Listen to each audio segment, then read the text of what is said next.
Have you ever felt like there was a little bit too much hype for a game? Well, I feel like that's the case for Dishonored 2. Not that Dishonored 2 will be a bad game, but people are like, oh my god! The release date is coming out sooner than expected. They were expecting it in spring, now it's coming out in the fall. It's November 11th, 2016 is when it's announced to be released. We'll see if they keep that date.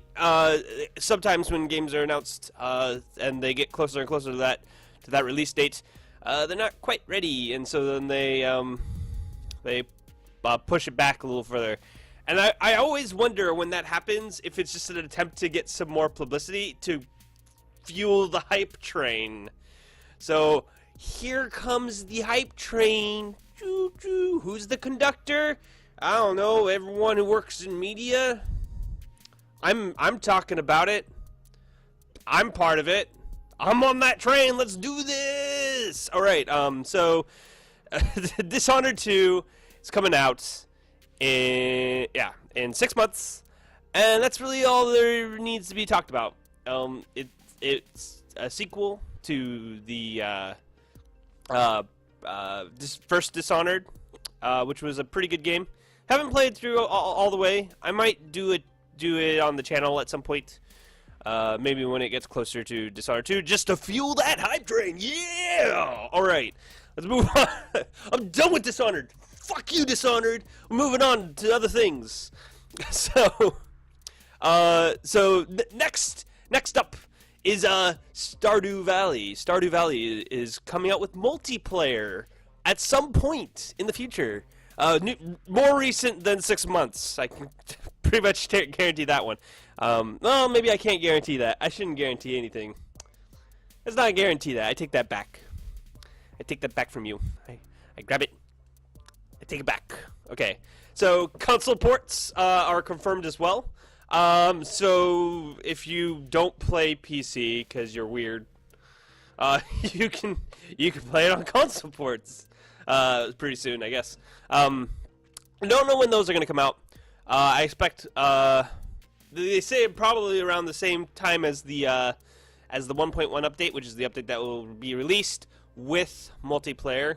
It will be a co-op multiplayer. It won't be like a mass world. It'll be you can play with a friend and do that, which is the only argument I could talk about against Stardew Valley when it first came out, and comparing it to Farming Simulator 15.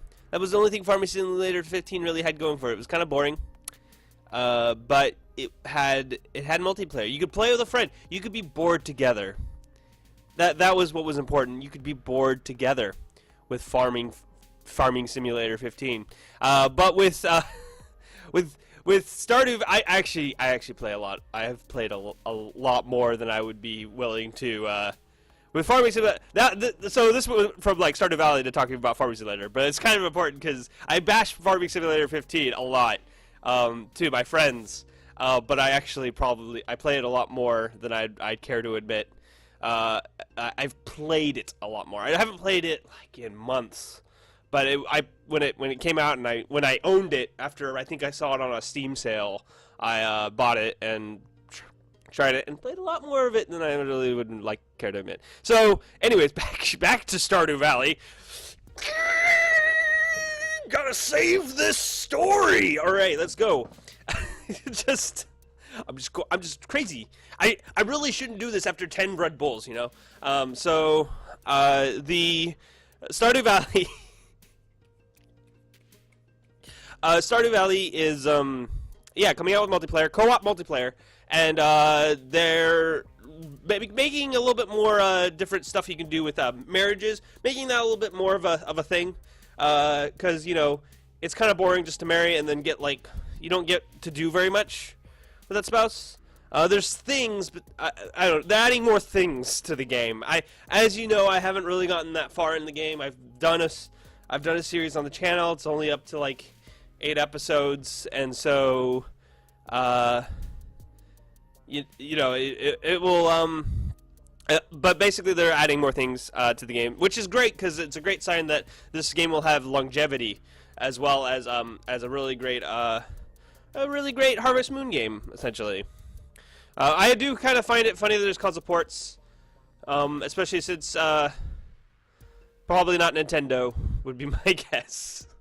Nintendo really needs to come out with another Harvest Moon game. Okay, this proves how hungry people were for Harvest Moon, but Nintendo goes, no, we don't want to do another Harvest Moon game. We want to do more Mario, more Zelda, more Donkey Kong. That's what they want to go for. But anyways, moving on. Mods will reign supreme in Stellaris. Let's try that again.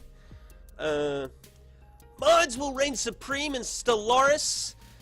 Says Paradox. Paradox says that.